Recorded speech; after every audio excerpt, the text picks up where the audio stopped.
Yo. Yo. Smatic. What up? It's your boy, Billy to the Matic. Yo, what's good? What's good, guys? Top of the morning, 11:08 Eastern AM in the morning. You already know. What's good, man? It's your boy, Billy to the Matic, and you're now watching Billy Matic Stream, baby. Yo, let's get right into it, man. Sorry, I had to put my pop filter over. So, like I said, welcome to the stream, and we're just going to go to the live stream.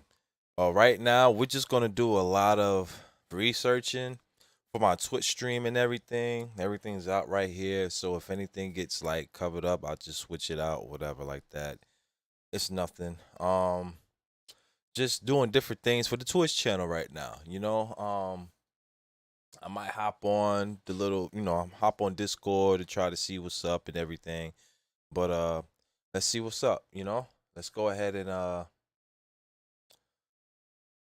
see if I can fix some of these settings for you guys. Okay, so my audio is pretty good. Let's put it up there. It's game voice. This is Discord voice. Put it up some, but Discord voice is not. Okay. So I guess I'll put it on there, right? No. I'm gonna put it on what I had it on before. If I could find it again. There we go. All right, so some of the stuff have, okay. So like I was saying before, I'm just looking at stuff, sponsors and stuff. All right, let's see what my homeboy Gale Level tells me. Sponsorships are one of those things that content creators can't wait to have. Some of them will even go to the lengths of faking sponsorships. Hey guys, got Level here, and today we are going to be talking about sponsorships, sponsors, sponsorships, sponsored content, and all of that. The goal here is to let you know about what is a sponsor, what is considered a sponsorship and what is not, to tell you about my own experience for my sponsored content, and hopefully give you valuable tips on how you too can get sponsors. Count how many times I'm going to be saying sponsor in this video. Now, that being said, what if I told you that this very video that you're watching right now is actually sponsored by Owned? Owned is your one-stop shop for anything customizable that a YouTuber or live streamer will need. You want a dope fully animated overlay pack? They got you. Some of the packs even include PSD files that you can really customize to your liking. You want separate assets such as offline images, webcam overlays, stinger transitions, alert designs, and alert sounds? They got you. You want to create custom emotes? Spend 2 minutes making a character that looks like you and then let Own generate the rest. I told you, they got you. So let me run this Sponsorships back are one of those things that content creators can't wait to have. Some of them will even go to the lengths of faking sponsorships. Hey guys, got Level here, and today we are going to be talking about sponsorships. Sponsors, sponsor. Oh yeah, before anything, this mouse right here is the truth. Got to get it. Razer Viper V2. I put the grips on there.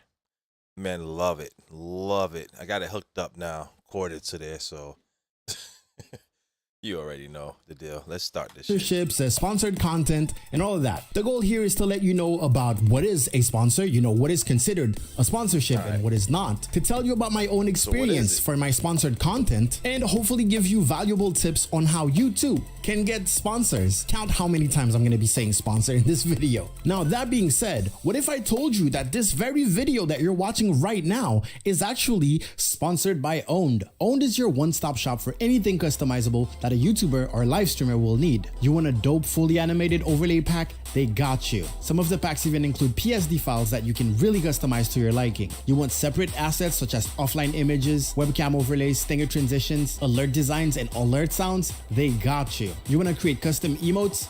Spend 2 minutes making a character that looks like you and then let Own generate the rest. I told you, they got you. You want to create sub badges? They got you with their custom sub badge maker. Oh, what? You don't want to make anything? That's fine. They also have pre-mades that you can select from. You want custom graphics for your Twitch channel points and rewards?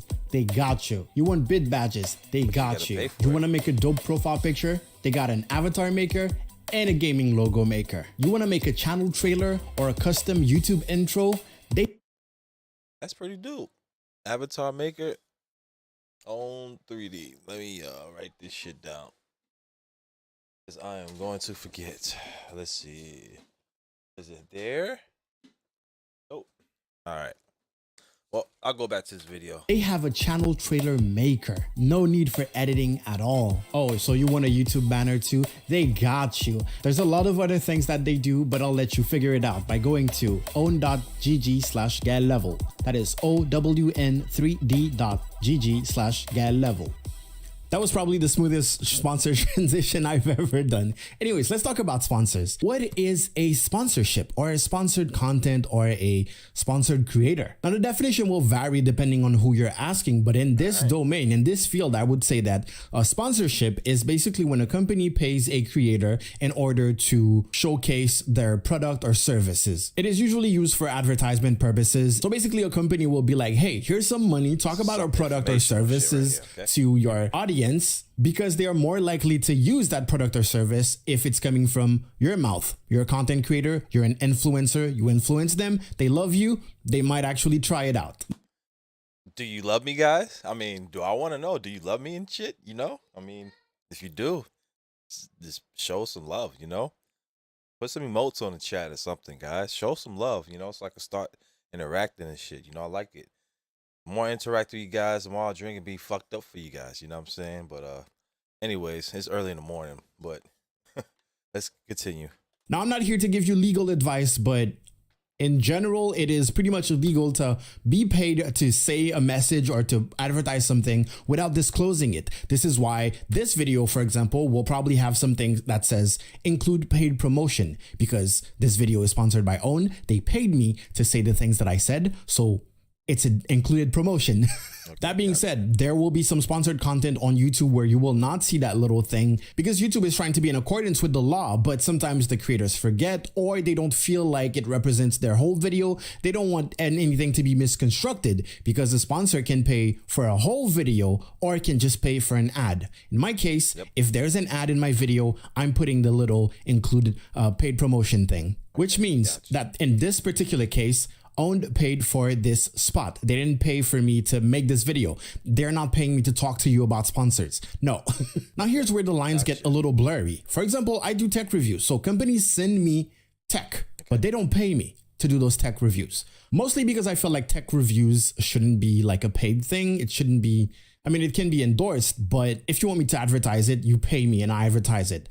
I'm not gonna pretend that I'm doing an honest review while you're paying me. But the controversy starts when you start getting stuff for free. So can you be biased because you received the product for free? I personally believe yes. I know that I recommend some products to people, but I never had to think about saving up money for buying those products. So this part of the transaction is completely absent when it comes to my opinion on the product. It was just there when I reviewed it. That being said, since they don't pay me to do those tech reviews, I get to say whatever I want about the product. Of course, I'm gonna be honest. If there's a very, very bad downside to the product, I need to tell people that. In general, I try to keep it positive because I don't want to deal with absolutes. Basically, oh, this is trash or this is gold. What I make sure to say in those product reviews is who I believe the product is for, who can afford this, and why you should pay for that product at the specific stage in your career, for example. Anyway, so that was an example of what I do not consider sponsorships, because there was no exchange of money and there was no real influence when it comes to what is being said about the product or service. Now we talked about blurred lines. Some companies will try their best to kind of confuse young or beginner creators into thinking that they are sponsoring them when in fact they are just like an affiliate. So an affiliate is you getting a special, not necessarily promo code, but a special link that the company can track your sales. Basically, you're advertising something, but you're getting a cut of every single sale. You're getting a percentage. Now, a lot of content creators actually use this, including myself. I am an Amazon affiliate, for example. If you go in the links in the description, you will find a list of the gear that I use. And if you buy from those links, I'm actually getting a tiny little percentage from every single sale. I am an affiliate with Streamlabs Prime, for example. I'm an affiliate. See, he's like an affiliate with a whole lot of stuff, you know what I'm saying? Not to be stopping the stream anything. So affiliate, basically, I'm a Twitch affiliate. So anything I do on Twitch, you can subscribe to the channel and stuff like that, and I can show you other things. That's what he's trying to explain. So with Placeit.net, and also an affiliate with Owned. The thing with the affiliate programs is that they are open to everyone. So anyone can become an affiliate. And the same rules and the same laws apply to disclosing your partnership with the program. See, anybody could be an affiliate. You just have to sign up for it and just meet the goals and standards for them, and they'll just send you shit, basically. Telling people that you're affiliate every time you share an affiliate link. But it is way less monitored, and also it basically puts the creator in the mindset of the more product they sell from that company, the more money they also make. And that is their... That's what it is. So basically, when I break it down, all right. So basically, guys, check this out. Me being a Twitch affiliate, right? Me being a Twitch affiliate, I can use the Twitch affiliate mainstream to do, like, say, when I go to work, show haircuts and everything like that, and you guys can see what I'm doing every single day, whatever. And y'all can get lessons, y'all can ask for stuff or anything, you know?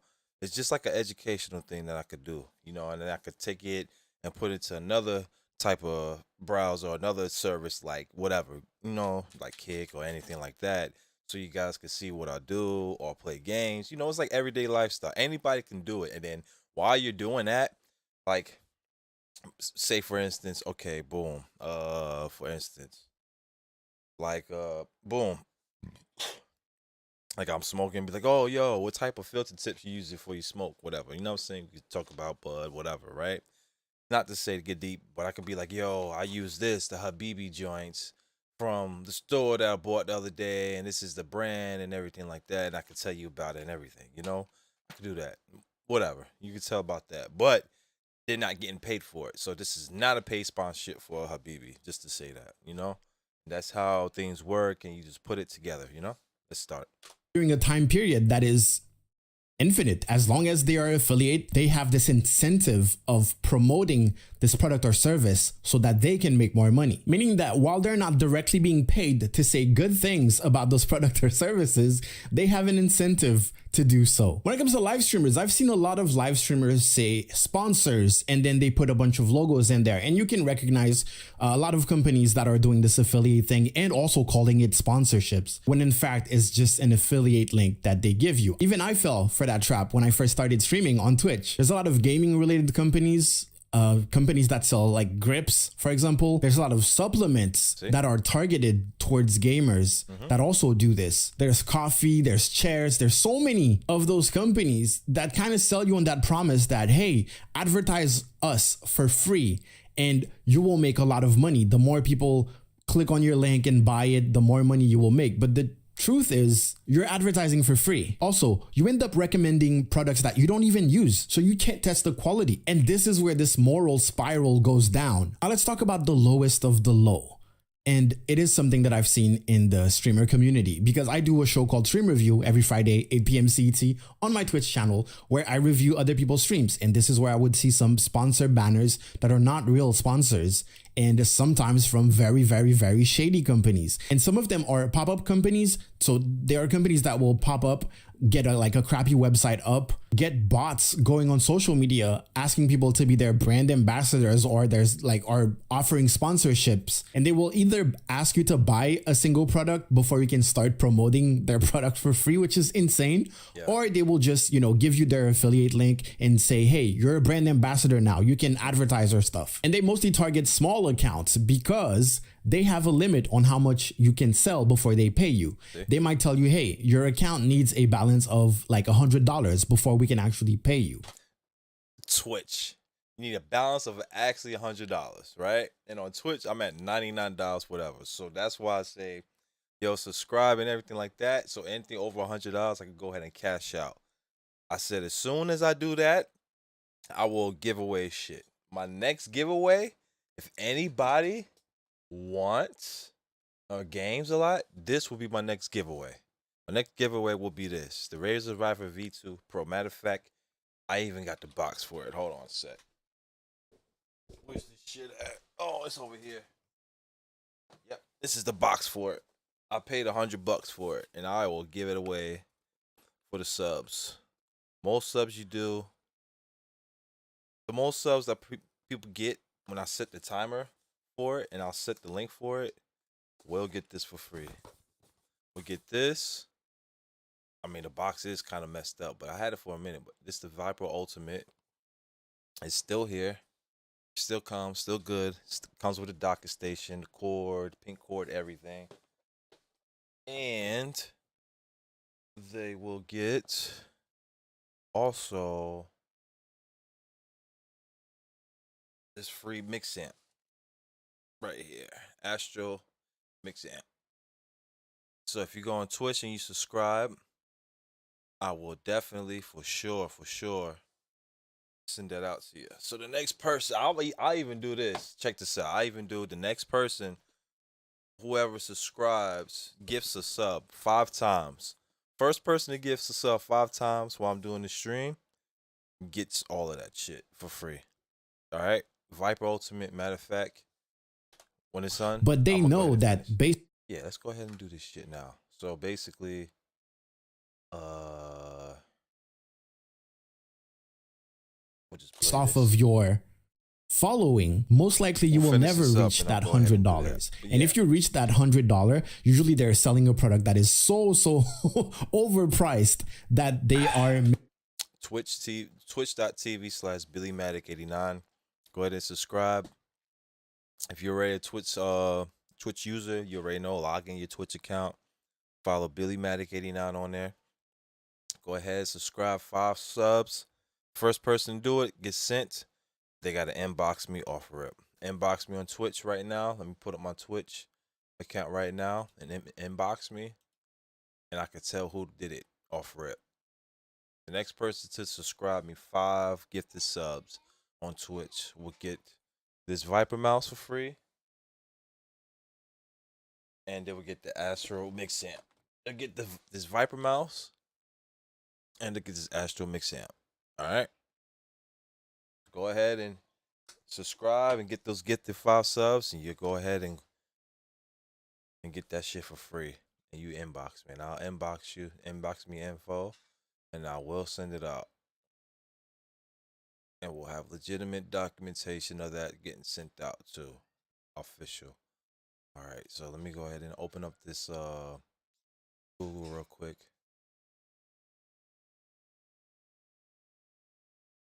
And this is my Twitch right here. Drag this up. Top of the screen here. Hi, would you like to be a Fletcher? No. Would you like to be a Fletcher that trades sticks? Where did... Okay, let me mute the site though. Oof. Would you like to be a Fletcher that... Yes, you... Oh, I want to be a Fletcher. All right. Like you guys can see on the top left. But hold on. There we go. Over in there. All right, bet. Let's start this. Making such a margin that they don't have any problems giving you that $100. So yeah, just let me know, Personally, guys. Let me when know it what's comes up. to like those clothing companies that are aimed at gamers, those shady, unknown supplement companies aimed at gamers, I've never met anyone who actually got paid from those. And that's what they're banking on, because you're doing the Gotta make this advertising. sub go. You're not making Let's any go ahead money and make because this you're sub never go getting happen, paid yo. because of your See the sub following go at the and your bottom lack left of right here? influence. So, It's in the in your bottom opinion, left. should we call Right this there. a scam? 31 Leave your answer in out the of 40 comments. sub The thing points. is, they We are need to get using that bots. 40, Usually, baby. you will post a picture on Instagram and they will answer, get it. hey, check your DMs, or hey, DM this account, because they don't want the main account to get flagged for spamming. So they use alternate bot accounts to bring you to the other account. It is get it. insane. So at the end, the more victims they get, the more eyeballs they get on their company, meaning they get amazing advertisement for absolutely $0. Just get a bunch of bots to DM. And sometimes, you try to ask for your money and it never happens. I've seen some people not even have an affiliate link. They will just link the website, and it feels bad. It feels so bad. It feels so bad seeing small streamers get taken advantage of. Anyways, this is the part where I'm supposed to give you tips on actually getting sponsors. The first tip is going to be the thing that you usually do not like to hear. And I'm sorry, it is hard work. It is hard work and dedication. This is the first thing. You're not going to get past this. Okay. Now, basically, this is how I got to the point where my emails are filled with sponsorship opportunities. Of course, you want to be a content creator. You want to be a content creator and you want to grow an audience. Duh. Because the whole goal of sponsorships is we pay you to advertise to your audience, and it needs to be worth it for the company. The money needs to be worth the advertisement. The advantage with working with influencers, content creators, for example, on YouTube, is that the content never goes away. It stays on YouTube pretty much forever, as long as YouTube keeps it up. And it's like a giant digital billboard that can reach like millions of people depending on the creator, which is something that is so hard to achieve if you're going with typical advertisement. We skip ads on YouTube. On top of the fact that the influencer has more influence than typical advertisement. We don't trust companies. When Coca-Cola is like, oh, these trying times, we reach out to you, you don't care. But when your favorite influencer is like, hey, I'm drinking a can of Coke right now.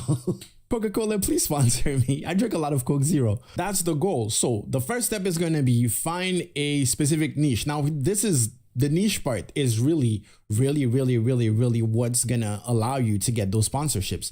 Being a variety streamer is fine. Being a variety YouTuber is not.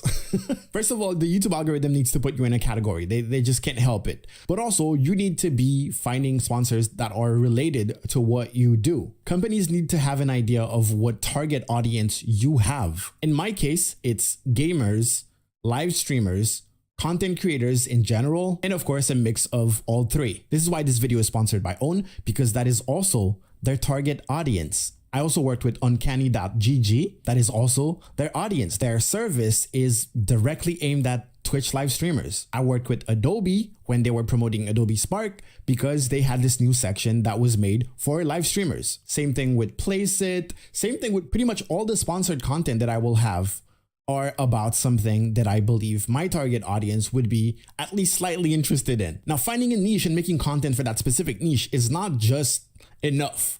You need to be the guy for that niche.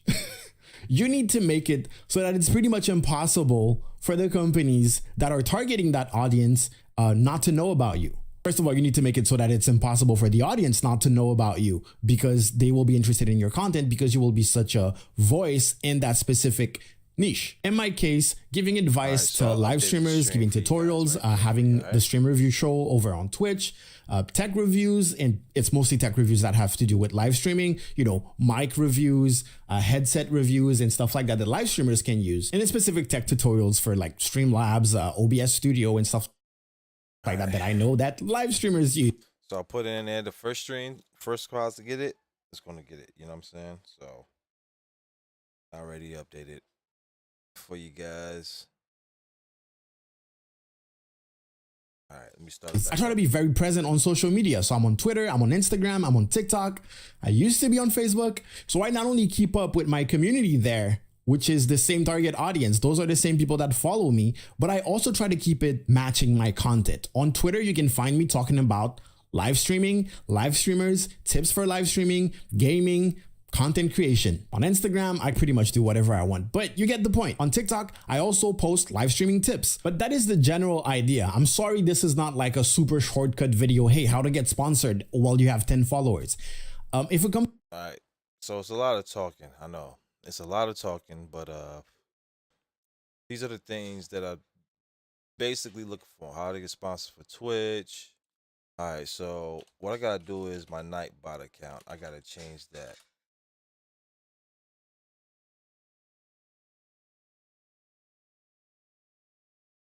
All right. Boom. Some messages on Lightbot. Boom.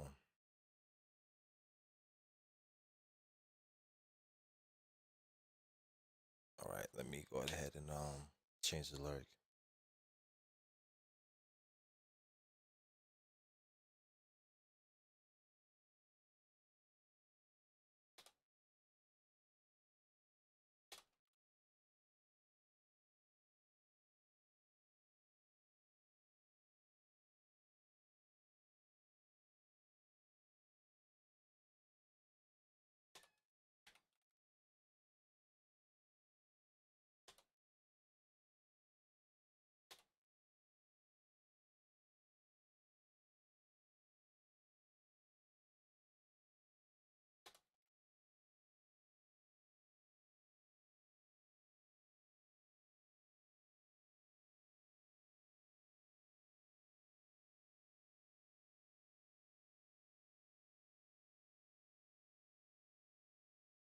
All right, we changed it up.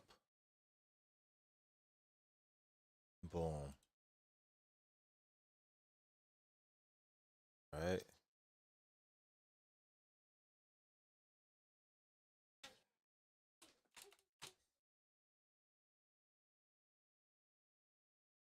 So guess what?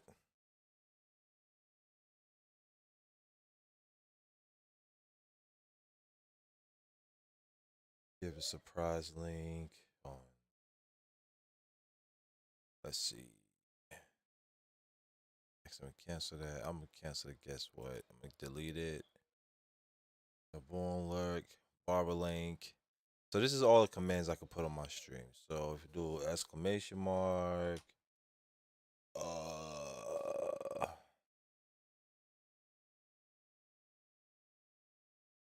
shit. I forgot. Fucking exclamation mark. Whatever. You know what I'm saying? I'm just gonna cancel it. But yeah, that's it, Barber Lyric. And then that's it for Nightbot. Exit out of there. So this is my display on my desktop and shit. Alright, so basically let's bring this stream back down. This is for the stream for right now. It's my Twitch. All right, my analytics. I got 3 average viewers basically. All right, let's go back to YouTube.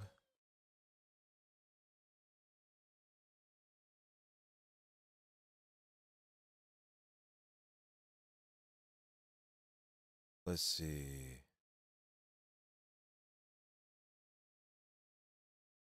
custom keyboards.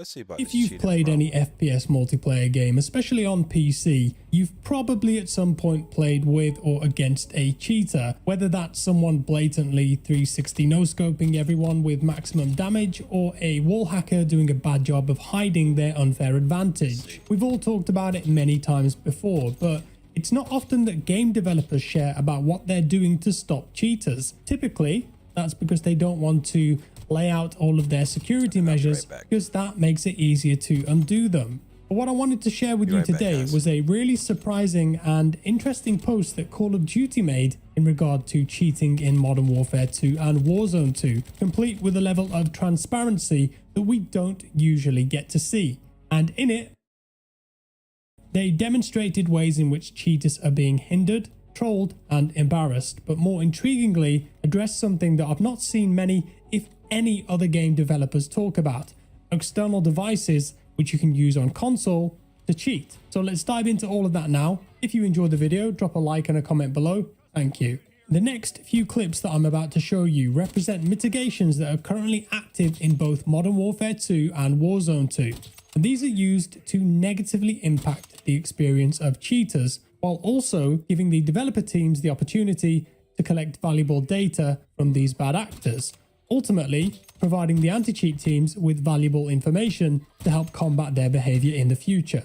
The first mitigation is called cloaking, the process of hiding legitimate players from cheating players. In the clip, we can see that once the cheater is detected, the anti-cheat can actively hide other players from them. Of course, the legitimate player can still see the cheater and take them out with ease. The next mitigation is the disarm. This one is hilarious, and I imagine that it would be incredibly annoying if you were caught cheating and this happened to you in a game. The game literally disarms the cheater, taking their guns away and allowing other players to shoot them without any chance of being shot themselves. You'd definitely be mad about that one for sure. And then there's the damage shield. I'm pretty sure that this one was in Warzone 1, but it essentially makes a cheater's bullets do little to no damage on other players. So they might be going on their 30 kill streak, thinking that they're going to wipe the lobby and win the match, when all of a sudden they're shooting at someone and their bullets turn into useless Nerf darts, doing barely any damage, not even making a scratch. There are other secret methods too that they don't talk about. They keep them on the down low, but it's easy to come up with evil ways that you could ruin a cheater's match whilst collecting information on their cheats and then banning them. So what about these dubious third-party devices that I mentioned earlier? Well, these are things like the Zim or Cronus. Think of them as a device, a small box in between your console or PC and the controller, that can be used to enable stuff like mouse and keyboard on console games that don't natively support that, and can also be used to run no recoil commands on the controller and enhance aim assist, which is obviously cheating and breaking the parameters of the game. As I mentioned, developers haven't typically talked about these before, but I feel that as their popularity grows and more people talk about them, more people use them, game devs have realized how devastating these can be in regards to fair play in competitive multiplayer games. Rainbow Six Siege in particular on console has suffered heavily from these types of devices, and from what Call of Duty said, it would appear that some people are using them in this game too. But here's what they put forward. We've developed and tested a detection for third-party hardware devices that alter the Call of Duty gameplay experience. These devices act as a pass-through for controllers on PC and console, and when used improperly or maliciously, can provide a player with the ability to gain an unfair gameplay advantage,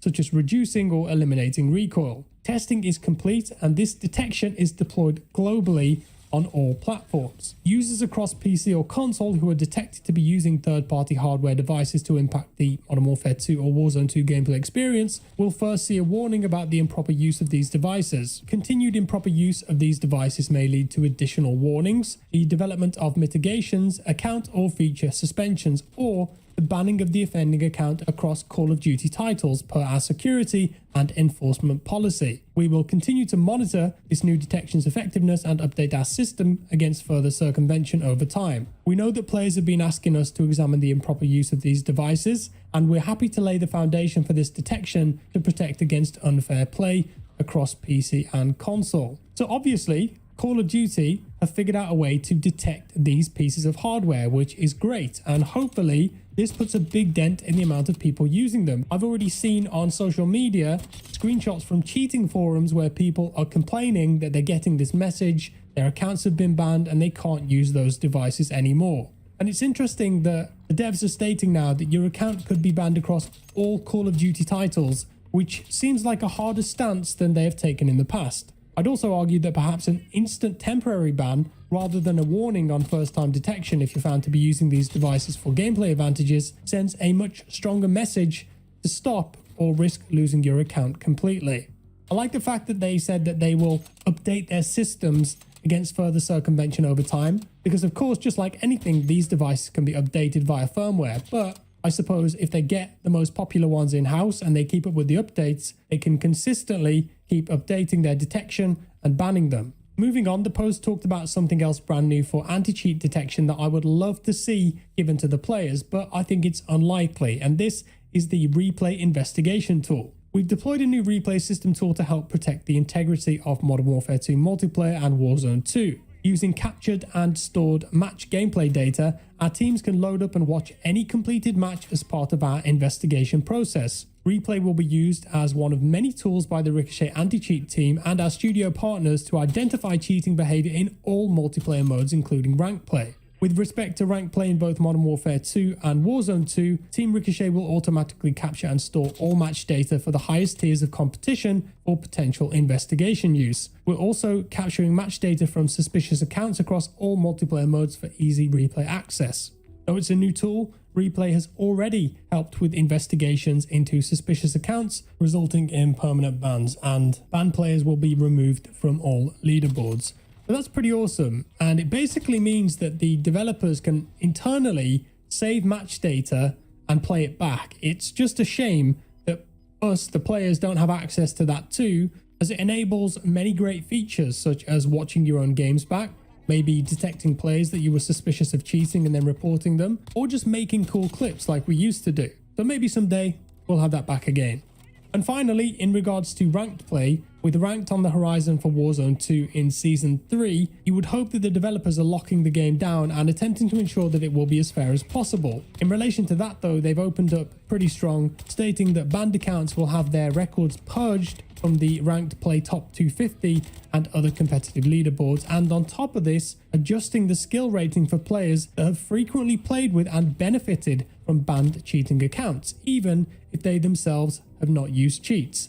This is an interesting and important one because there are cheaters that offer boosting services in ranked games. It happens a lot in Counter-Strike. If you want to get Global Elite, you can pay a cheater to carry you there. Even in Warzone 2, there are services that take money from people with the promise of winning 5 games in a row and then unlocking the coveted nuke skin after completing a nuke contract. So it looks like rank points will be retroactively changed if players were involved with cheating, which I see as another win. Ultimately, this is all good news for the health of the game. Are they ever going to completely eliminate cheating?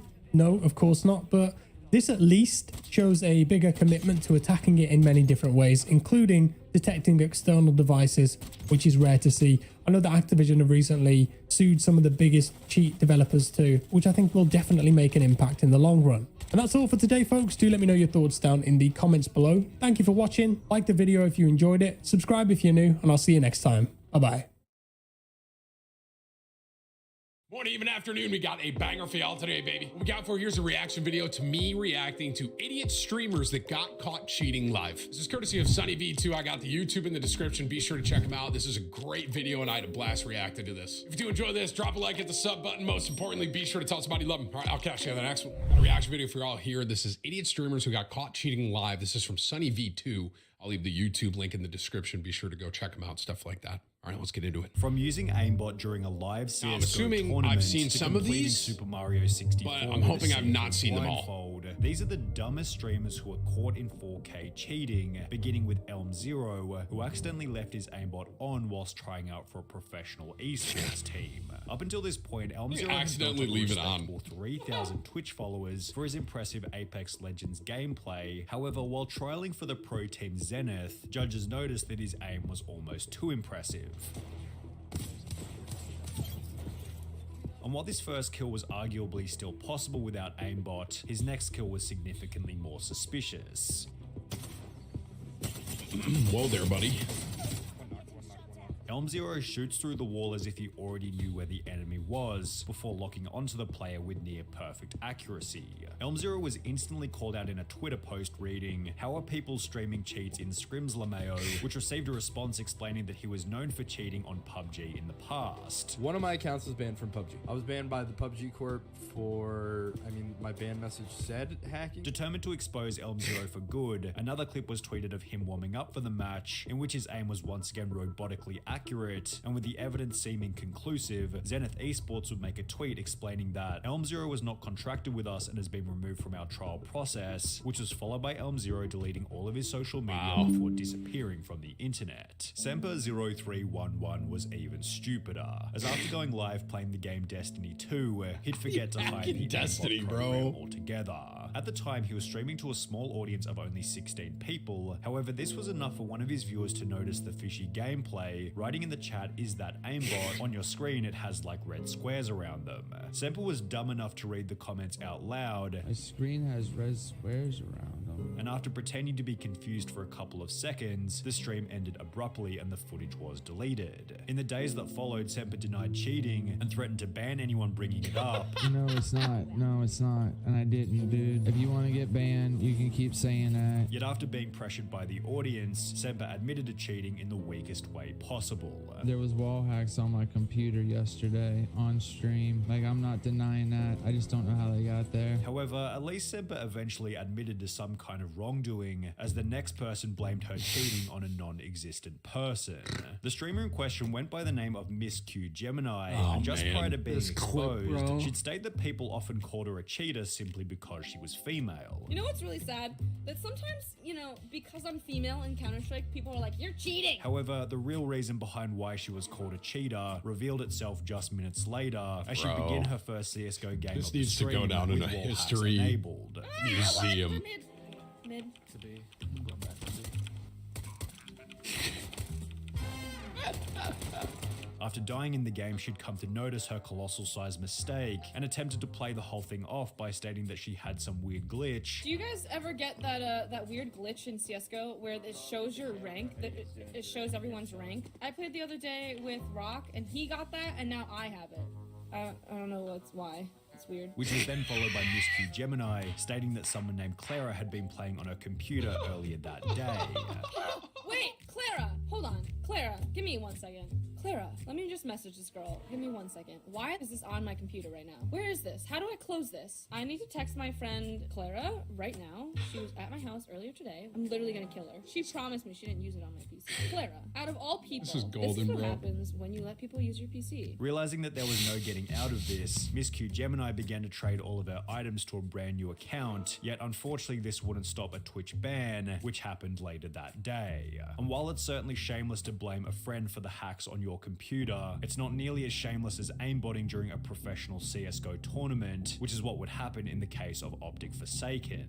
Forsaken had joined the Indian Optic group in May 2018. I never heard about this. And in the 5 games played after joining, Forsaken had always placed either second or first. While many assume that Forsaken was nothing more than a very talented player, it will be after flying to a $100,000 prized professional tournament in Shanghai, China, that Optic Forsaken was exposed brutally. The tournament began with Forsaken taking large breaks in the warm-up rounds, as if he was trying to set something up on his computer in the background, yet it would only be after the main matches began that Forsaken's plays became incredibly suspicious.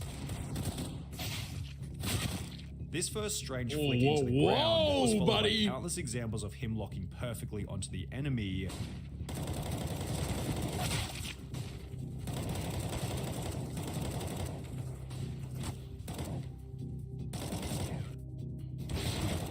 And while there was a chance that some of these kills could still be made by I was gonna say, some of them actually could have been legit. One final matchup that Forsaken's aimbot became obvious.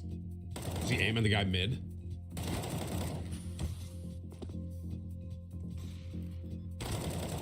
After locking onto the enemy through a wall, event organizers called a timeout, and officials made their way over to Forsaken's computer to figure out if he was cheating. Way. At first, Forsaken refused access to his computer. However, Maybe the I officials did hear ignored about this and this, looked bro. Anyway, during which Forsaken kept pushing them away from his computer while he tried to delete the aimbot right in front of their faces. Despite having traveled all the way from India, Forsaken and the whole Optic team were instantly disqualified from the tournament, which What became if his even teammates worse knew? when Forsaken issued a public statement explaining that neither his team, manager, or coach had even the faintest idea that he was hacking. That answers that. The scandal eventually resulted in Optic India shutting down altogether, but Forsaken isn't the only person in this video to cheat in a professional tournament. Because during a professional Fortnite tournament with a $500,000 prize, the following scenario happened to a player by the name of Marky Locuris.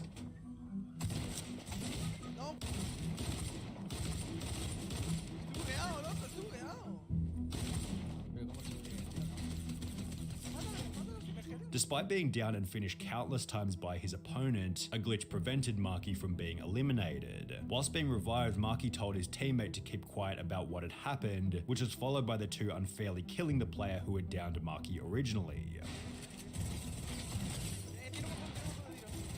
After continuing to play normally, Marky was approached by event organizers who asked him to leave the match, yet he'd refused, stating that what had happened was a glitch and was part of the game. While he would eventually give up and leave, this prompted discussion online about whether Marky had cheated or not. I don't think he is cheating, I think he just went with it. All these kids saying he wasn't cheating. He knew he wasn't taking damage and got revived and continued the game even though he should have died. That's considered an exploit. Interesting. And is cheating. Fun fact, the first clip was actually a glitch, but he decided to abuse it. There was certainly an argument for whether or not Marky's behavior constituted cheating. However, the same couldn't be said for Captain Baldy, who accidentally showed his aimbot whilst trying to prove that he wasn't cheating. Up until this point, Captain Baldy had built up a Warzone kill-death ratio of over 2, yet similar to the I just want to say, I have a better KD than that, all right? And I'm not cheating. Apex Legends player in the beginning, Captain Baldy will be called out on Twitter after locking onto an enemy who was running behind a wall. Whoa, Another clip then surfaced where Captain Baldy displayed suspiciously accurate shooting.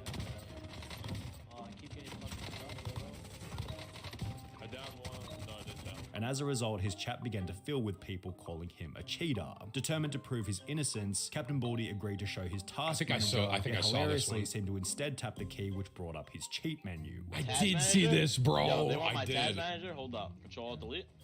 No, control delete tag. And then he pulls it up right on the screen. His reaction to this is golden. The chat then mocked Captain. He goes, "Oh my god, bro." No, control delete task manager. Put it up, throw it up. Oh my god. The chat then mocked Captain Baldy relentlessly, which was followed by a live Warzone ban later in the stream. Disconnected from COD. No way. Damn.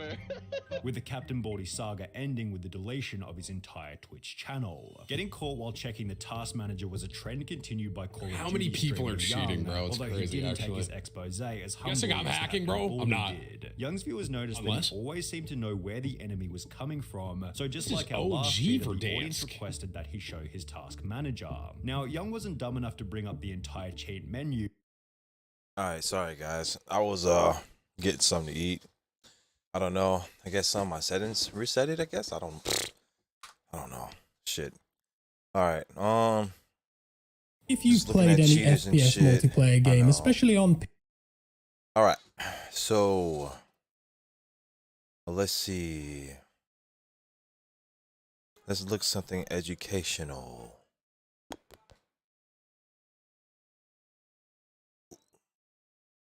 Nah, not that. Let's look at the quantum computers. I like this guy. Boys. So, this is it. This is a quantum computer. This is a quantum computer.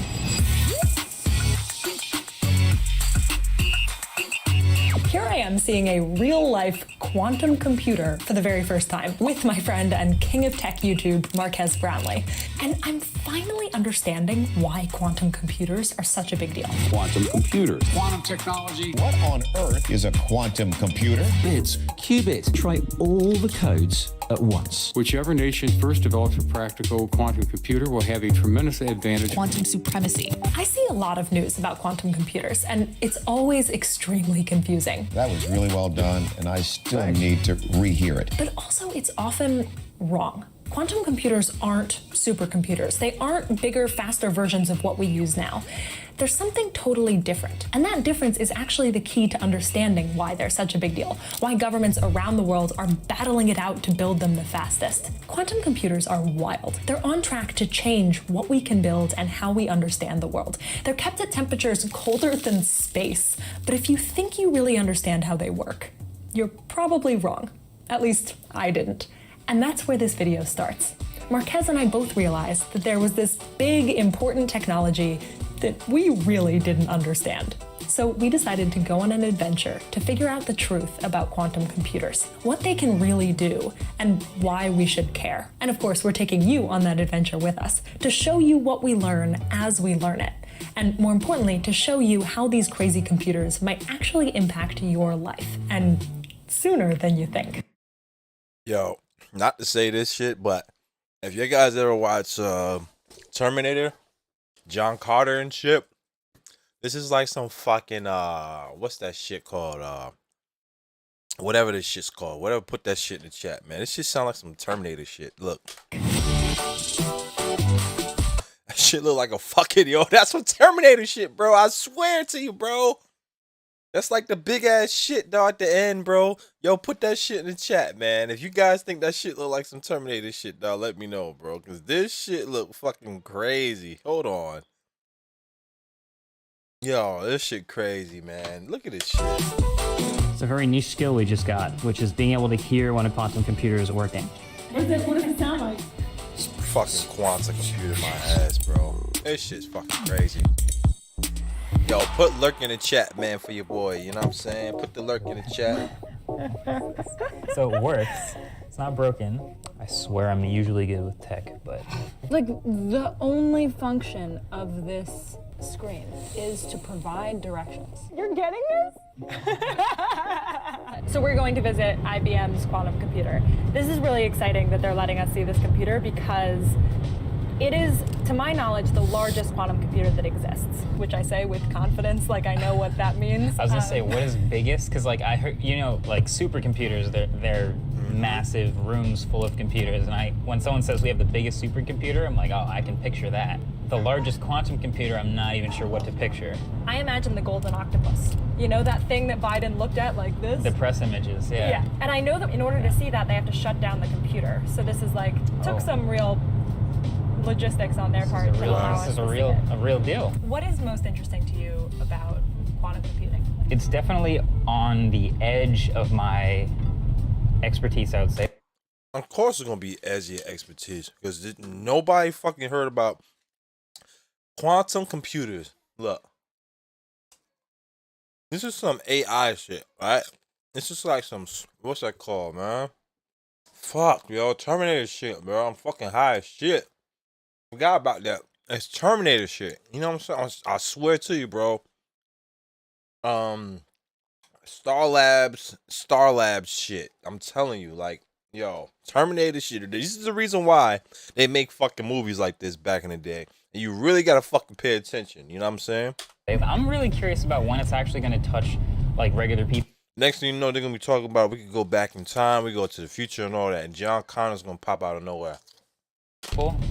My whole concern is purchase decisions. At some point in the future, quantum computing will come into play with a real purchase decision. Someone will have like a device that they can buy where quantum computing is a part of it, or maybe went into its creation at least. What the fuck?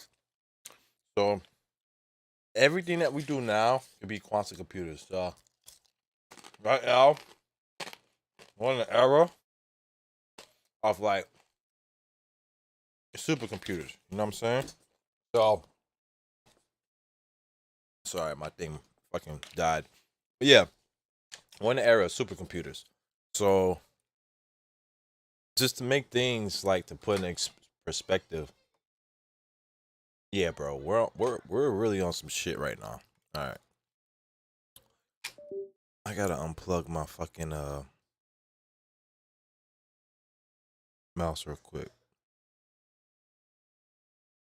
I gotta charge this shit up real quick. Sorry, guys. And then I'm gonna switch to my old mouse because I'm not even fucking.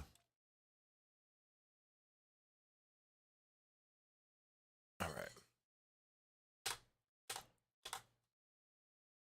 When are we going to get to that point? Yeah. One of the things that I So think they're is gonna very make stuff with important to quantum make clear computer stuff. is So everything this is that's a like different kind of explainer. PlayStations and all You're that just shit's gonna coming be with quantum us computer as made we figure this in the out. future. Exploratory But explainer. we're gonna be like Exactly. There's a whole 70 new years genre. old. when Along that for shit this comes out. adventure are Cody and Nicole. Yeah, Nicole is an I'd say associate about producer 50. on this episode who is also 20 years from studying now. quantum 20 years from communication for her PhD. And Cody is our DP, the man behind the camera. Thank God they're both here. So, when I started doing this episode, I spoke to a really famous quantum physicist. He was really frustrated at the way that people were talking about quantum computers. And I was like, okay, how do you want people to think about them like them? Okay, here's the analogy that helps me understand what quantum computers are good for. Imagine that you're on a video game map, and how you get around depends on how good you are at doing math. You may not want to play this video game. Bear with me. So first, there were no computers. Yep. Basic math, right? Things like geometry and astronomy took forever. So you have your little pencil and paper and you're traveling across the mathematical map by walking. So it was slow. And there were lots of areas that we just couldn't explore because it was beyond our computational ability. But then we developed early computers, and that allowed us to input larger data sets and answer problems that had previously been out of reach. These new computers unlocked new areas on our mathematical map. Instead of walking everywhere, we can now ride horses. We can get farther faster, and we can access areas that were previously inaccessible. But there were still parts of the map that our computers couldn't access. Luckily, computers just kept getting better, and they allowed us to solve more and more complex math problems. As a result, our virtual map has transformed. We have roads and cars, and we're just reaching areas that were previously unreachable. Better computers mean traveling across this map faster and more easily than ever. The thing that he said was really important to understand is that quantum computers are not faster cars, they're boats. A boat is not necessarily better than a car. They're just built for totally different terrain. So with our new quantum computers, we're beginning to navigate these new mathematical waters, solving problems and discovering areas that traditional computers just can't. My question for IBM is, what's in the water? Oh, wow. What are the oceans that we're all of a sudden able to explore with our quantum computer boats? I love this. I'm an analogy person, so I'm like fully absorbed in this now. This is why I think a quantum computer is never gonna beat an iPhone. But I think that this is a better thing to offer the audience, like to offer you guys, instead of like quantum computers are just another exciting computer. I guess what people are probably clicking on this video thinking in their head is, will there really never ever be a quantum computer in my pocket? And I guess that would be, will there ever be a flying car boat? You know? Is the tech ever gonna get to that point? It's just a question. I just want to say I really appreciate your commitment to this I love analogy. it. I love the analogy. Guys, we have arrived. Where we have arrived to? This does not look like there's a quantum computer here. IBM Research Division. Here we go. Okay, before we get to IBM, I want to show you something. So I travel a lot for Huge If True episodes. I went to Spain recently to visit behind the scenes at Formula E testing, which was really, really fun. But often when I travel, I want to make my computer believe that I'm still in the United States, just so that everything online feels normal to me. The websites that I visit are in dollars, the TV shows that I like never get blocked, that kind of thing. The way to do that is with a virtual private network, or VPN, specifically this one, Surfshark. If I'm using Surfshark and I set it to the United States, I can be at home online even when I'm traveling, which is really nice. But sometimes I want the opposite. I want my computer to think that I'm somewhere else when I'm actually at home. You might not realize that a lot of things, like airline flights especially, are priced differently depending on where they think you are when you're buying them, which but also, you don't have to put up with that. So when I use Surfshark, I can set my location to one of 100 different countries and then hopefully spend less. If you don't already use a VPN, you might find it useful. I know I do. If you want to try it out, click the link in my description and use the code CLEO for 83% off and 3 months free, which is just a crazy good deal. I think you'll probably like it, but if you don't, they offer a 30-day money-back guarantee. So go check them out. Now, back to the story. All right. Let's go see a quantum computer. We made it. We're here. Here we go. Do you want to introduce yourself first? Oh, sure. Olivia, audience, Olivia. Hi, I'm Olivia Lanes. I'm a researcher at IBM, and I also work on the education and the community team. We're gonna go look for a quantum computer.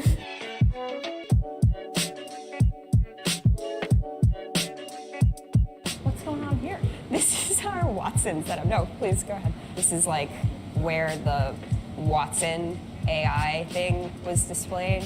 and it like competed on Jeopardy with like Ken Jennings. Watson, what is issue? You are right. This is Brent. It's Brent's lab, so it's very nice of him to Great to meet you. let Thanks us for in. having us. So this is the lab. That's a quantum computer? Yeah, but actually this is a dilution refrigerator. This whole thing is basically constructed to keep the quantum computer very, very cold, 15 millikelvin. It's the coldest thing basically in the universe. It's colder than outer space. So inside that is 15 millikelvin. Yep. So here, let me show you the one that we can like play with. This is it. This is a quantum computer. This is a quantum computer. The quantum computer is a chip in this one here, but this whole thing keeps the quantum computer working at insanely cold temperatures like we talked about. So this is all refrigerator technology. So all of these cables that you see here on the side carry signals down through the fridge into the processor, and then they do their quantum stuff, and it comes up, and it goes to these room temperature control electronics, and they turn it into things that humans can understand. That is a quantum computer. We were allowed to touch it, which was cool. Oh my God. So I think it's really funny that when people generally talk about like the difference between classical and quantum computers, people are like, okay, well, you know how a classical computer works, right? But like the truth is that like nobody knows that. A simplification of it is it comes down to bits. And bits are made out of pieces of silicon, and you have, you know, tens of thousands to millions of them in your computer. And they can either be in the state 0 or 1. We call it the ground state or the excited state. And everything that you type into your computer, like all words, all numbers, all colors, get translated into computer speech. But it's very binary, right? A quantum computer is run on qubits. Qubits aren't like bits. They aren't a 1 or a 0. They're more complex. Think of this like a wave. A qubit could be really likely to be 0, which means a lower energy wave. Or it could be really likely to be 1, which means a higher energy wave. And each qubit has a probability of being each. When a quantum computer is working, the probabilities of multiple qubits interact. And they add constructively or destructively, just like waves would. If you were to like tap like 2 places in a pond. You know how when you like explain something to a 2-year-old and they just keep going, why? And they have to explain it again and you go, why? Yeah. My question is, as the controller of the computer, you decide what about those probabilities?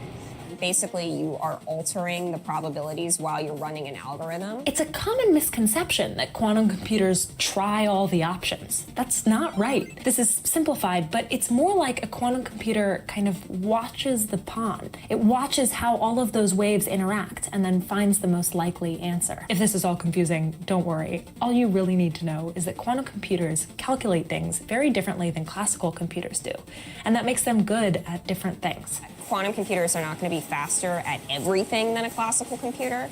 Like, it's not good for addition, right? Because your calculator and your phone is perfectly good at that. But the things that quantum computers are good at is finding structure in tons of data. And if you're interested, we can close it back up. Absolutely. Put us to work.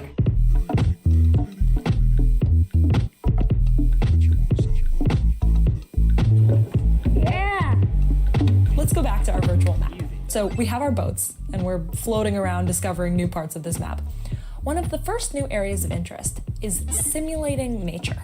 Simulation of nature seems really interesting. Why is nature one of the things? So nature fundamentally is quantum, and it obeys quantum physics. We just don't normally see it.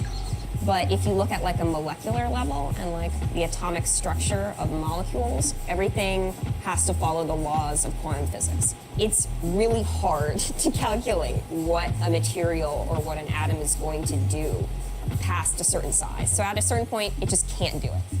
But if you're interested in like developing battery technology or creating new materials that have, you know, long chains of molecules, you're going to need a quantum computer. This is why people are so excited. Think of the new materials or medicines or molecules that we could make if we could better predict the way that nature behaves at a molecular scale.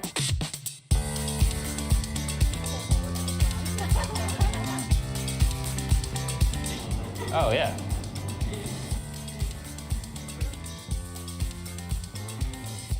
Yeah. There you go. Boom. Okay, so simulating nature is something that quantum computers could be amazing at.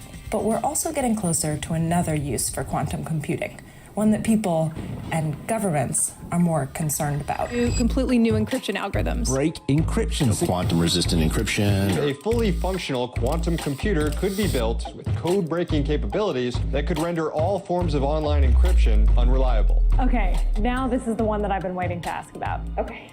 Why is everybody so obsessed with talking about quantum computers and encryption? So the first major algorithm that was developed for quantum computers is Shor's algorithm, named after Peter Shor.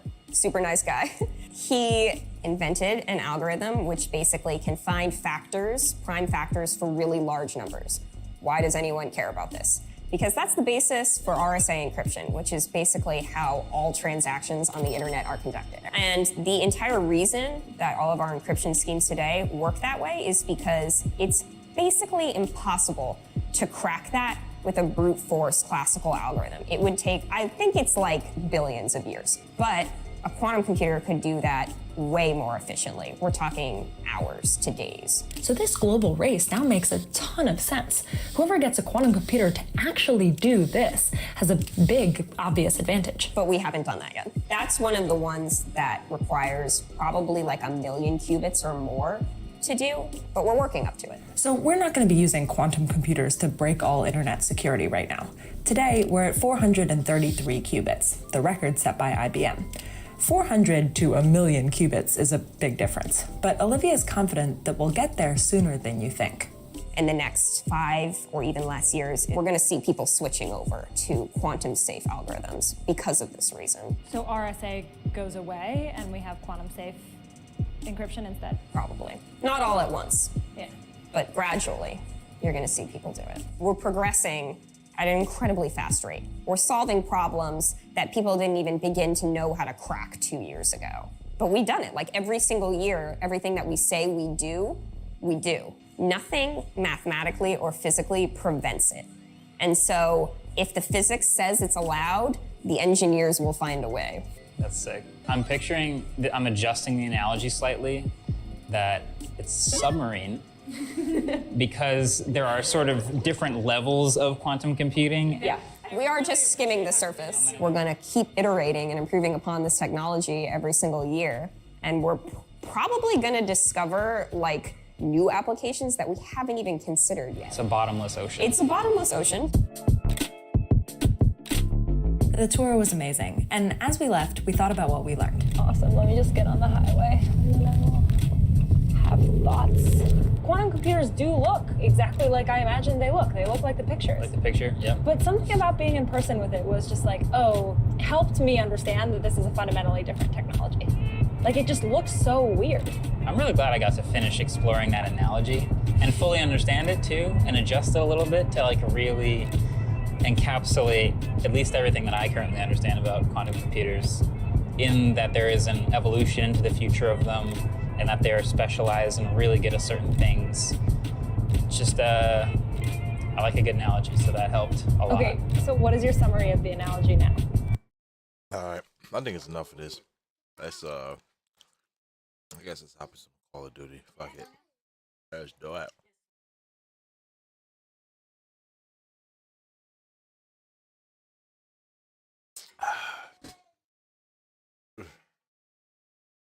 Coffee's so good.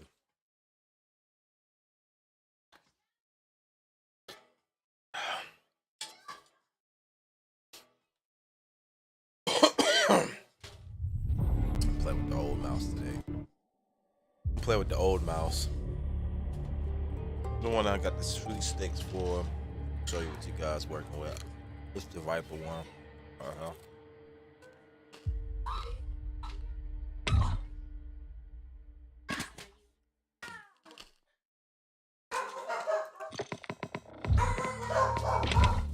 Let's do it.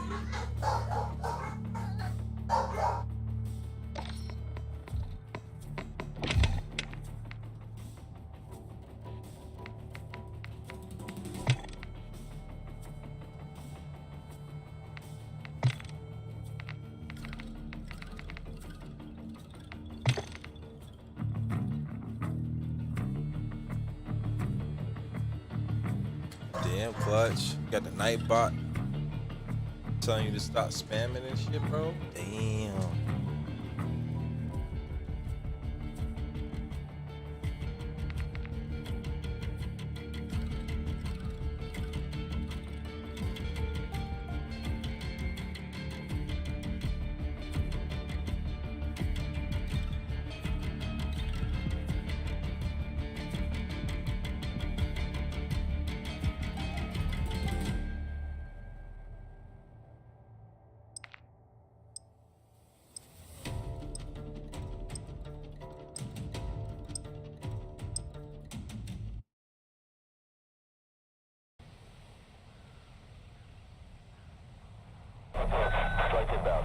Try to get this ocean flowing, you know what I'm saying?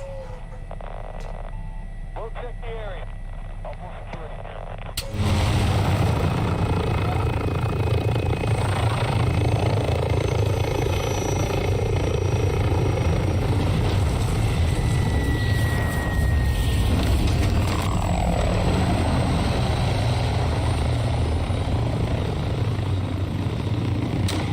Team deathmatch.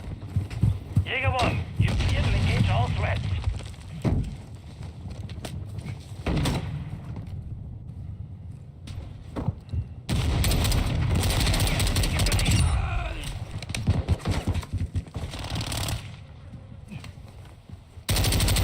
Change your mix.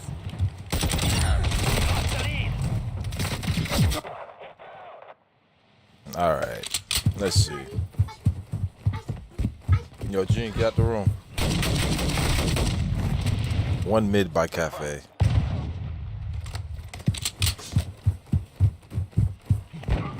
Broken Cafe.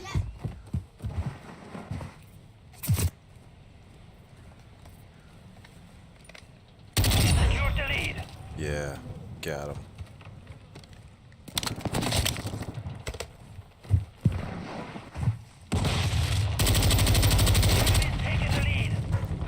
One middle by Church. Cold-blooded, online.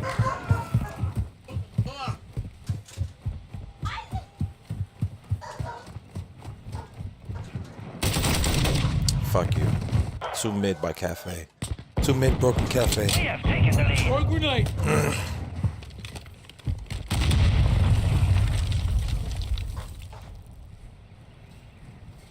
One mid, one top. One ruins by Graveyard.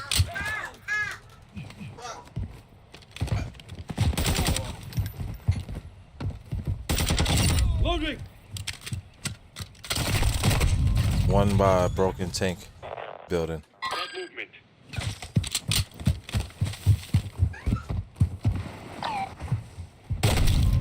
One by Broken building by Graveyard.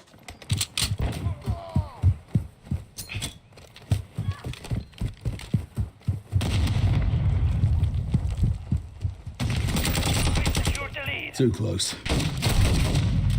Hostile UAV in the area.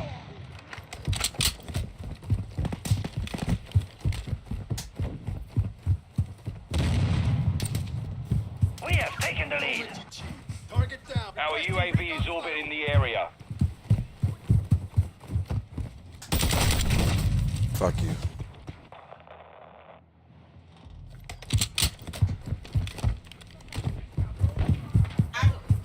Scratch one.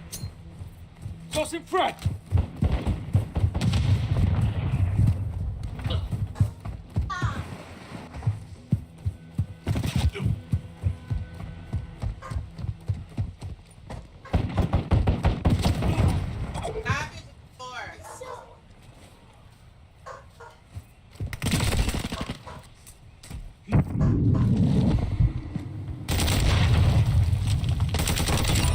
Keep it tight.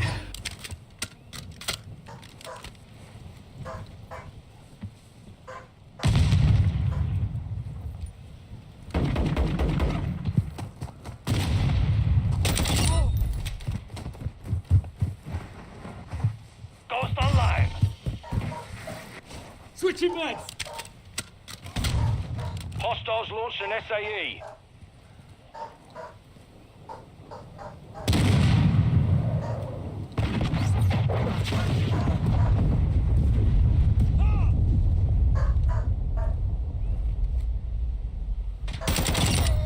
Target down!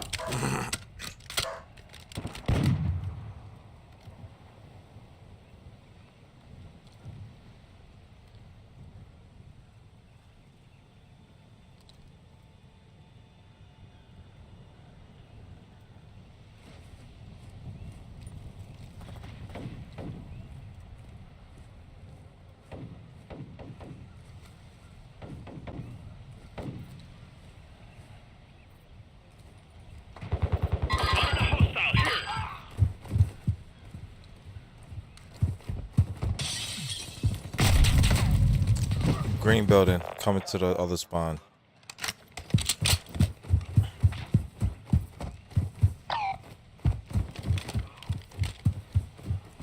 Throw a grenade! Enemy UAV active.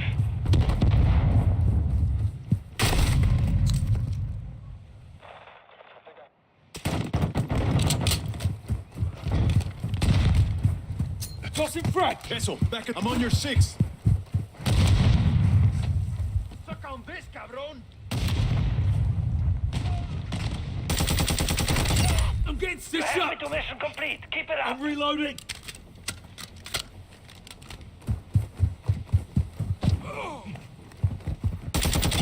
Dropped him!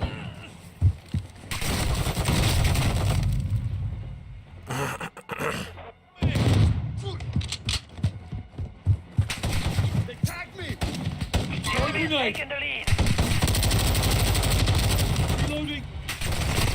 BT left, King Juicy. Damn. Tossing frag! Enemy UAV overhead. Friendly sentry online. Friendly care package on the way.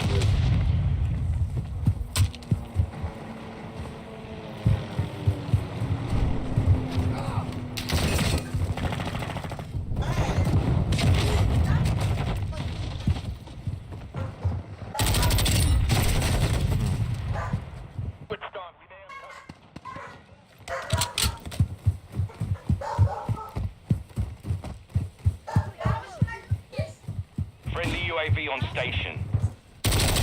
That's bullshit. That was bullshit.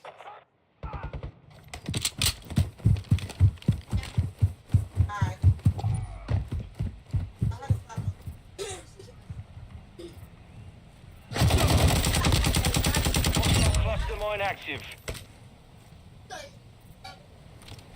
Throw a grenade!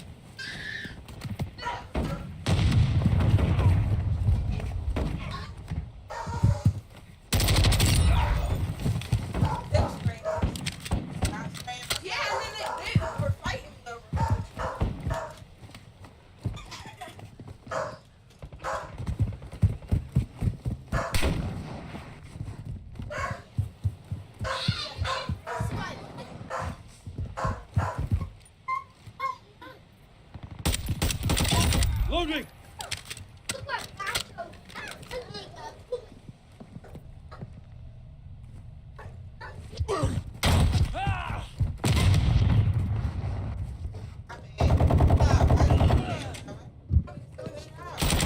Standing by.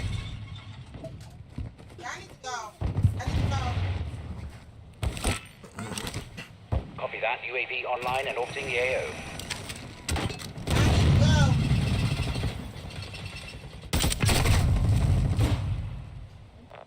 Behind green building.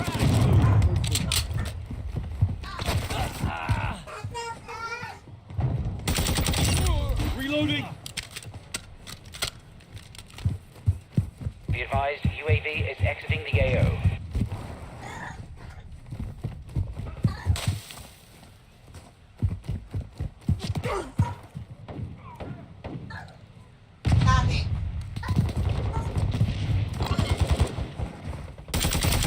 Attack me! Switching mags!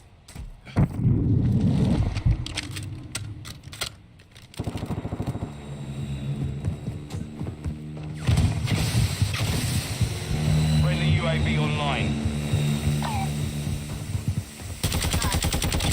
Change your back!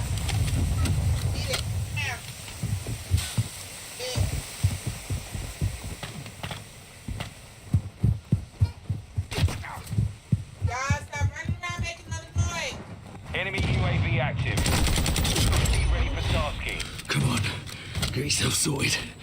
Semtex incoming! Top of blue building.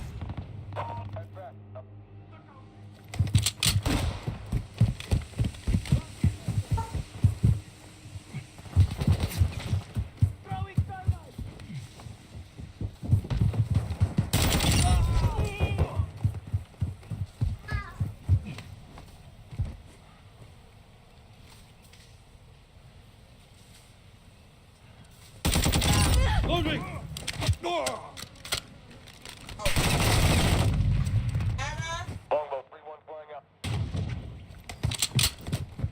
Not moving. Throw a grenade. We secured the lead. We've got him on the run. Keep it up.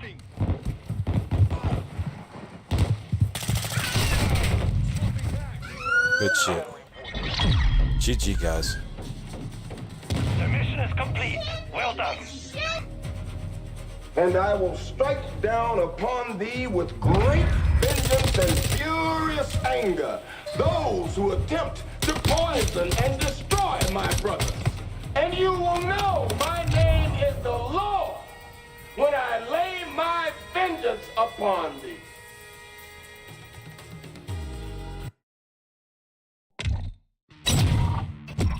Alright, got time for one more game and then I am out of here. And nobody's on. Damn, that's crazy. Is anybody on? Nobody's on. Dad's playing Rust. Leo's playing Call of Duty. He said, fuck it. That shit's done. I think I'm trying. I don't know.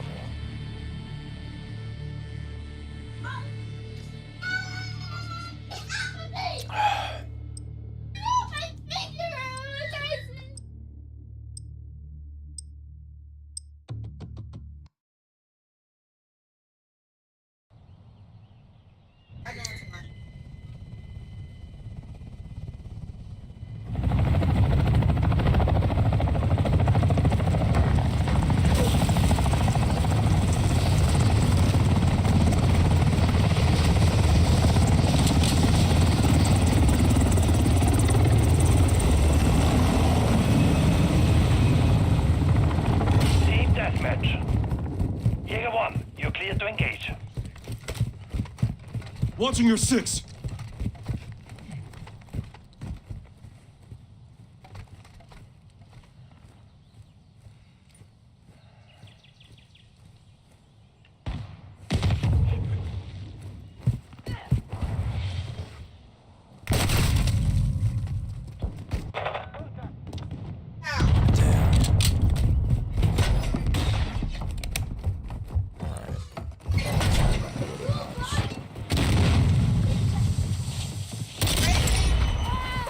Reloading! In his face. In your face!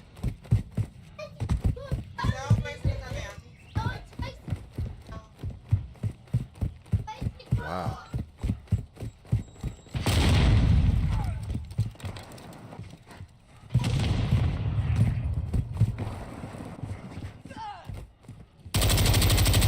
Take your backs!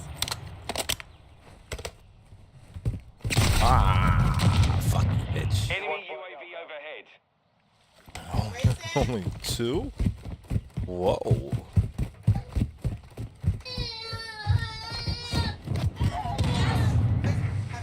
Contact in this area.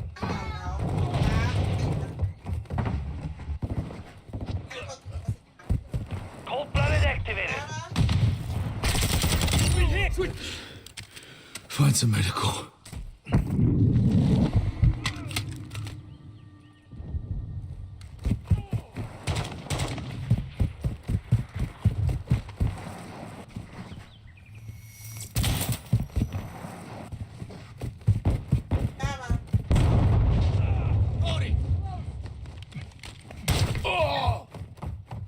On your 6.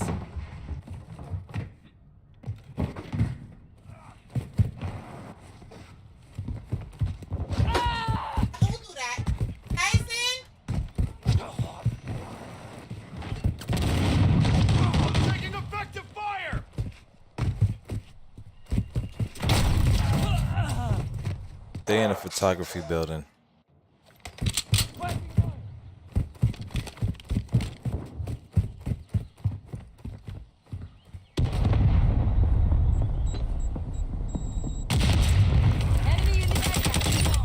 Reloading.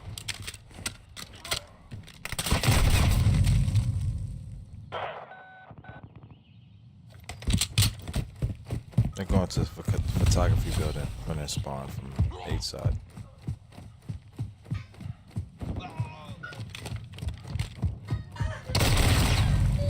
One down by popcorn stand.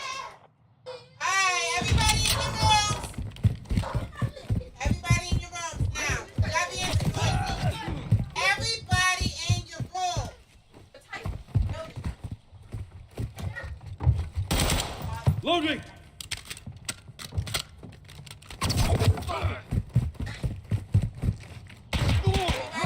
Sniper.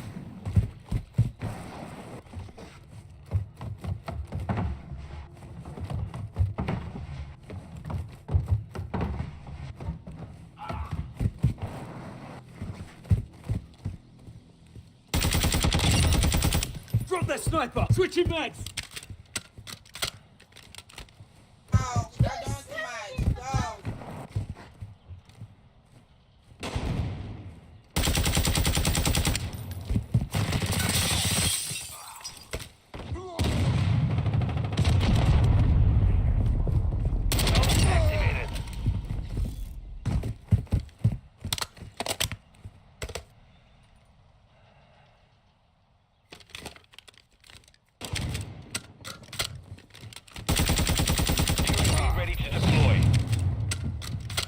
Requesting recon flyover. Copy. UAV is on station. Recon online.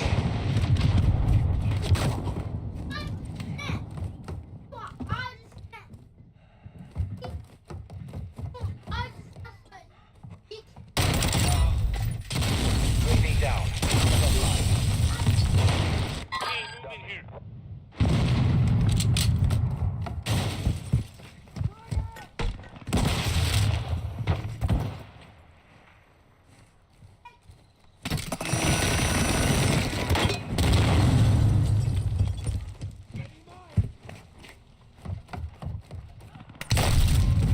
Top cafe, 2 top cafe. Hostile UAV in the area. The enemy is gaining ground. Push them back.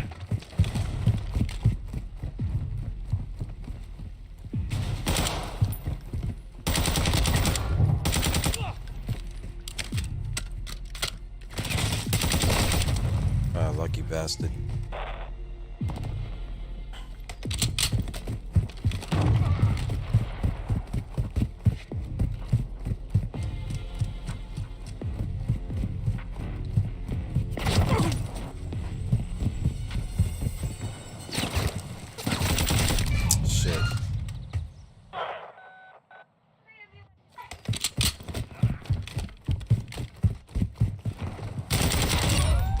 Got one. I'm reloading. What's going on?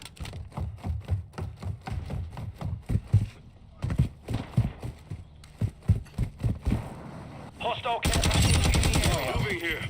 What's going on? So why am I Enemy UAV overhead. UAV ready for tasking. Get over here right now. Not enough time for that shit. Enemy ready to launch. There, after. Yeah, your boys go. Covering your six. And this is like one of these streams that your boys. Oh. Reloading.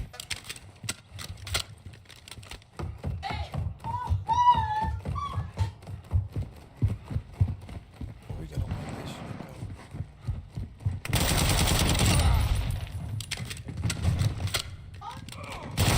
though. Shit, fuck you. We're not gonna win it, though. Throwing grenade. Escalator.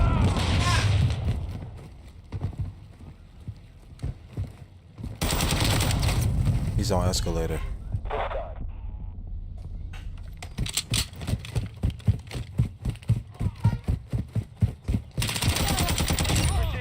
strike. Find cover.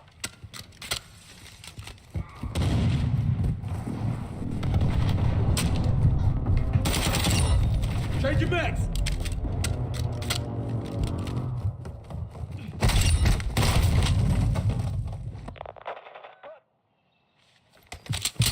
They camping. Camping my walkway. Camping my walkway.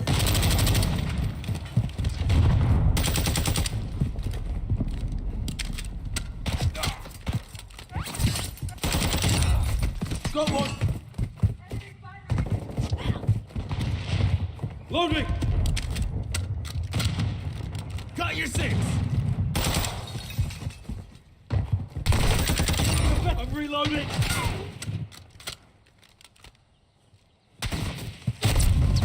Water fountain. Moving on your 6.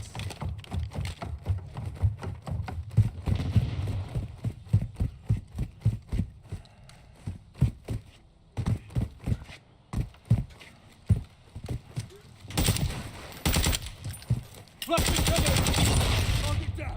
Ugh. Need medical.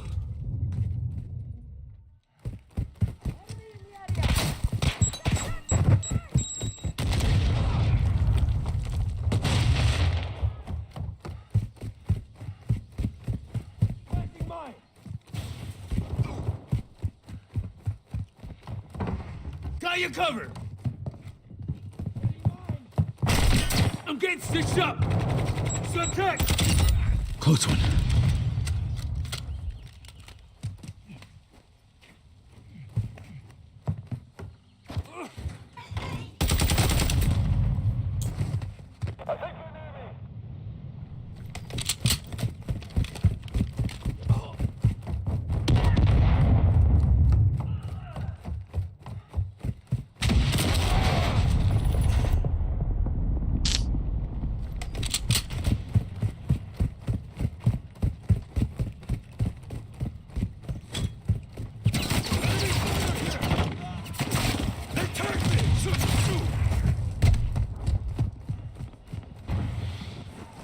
Getting hit hard.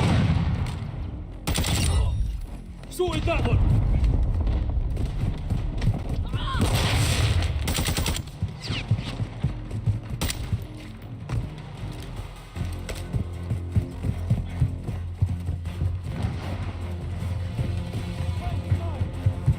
Got your 6.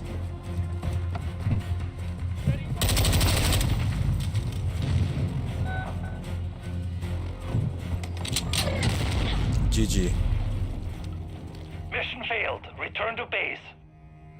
My feet are strong. What's up? What's up? B2 votes.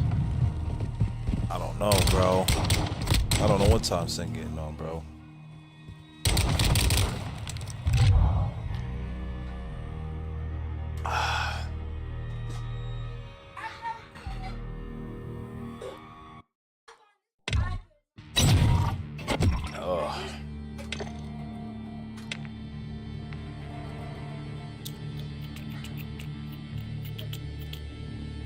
Nobody's on. Nope. What time? 12:39. Got to get ready for work, and kids is going crazy. So, as I will always say, thank you for tuning in for the stream, baby. You already know.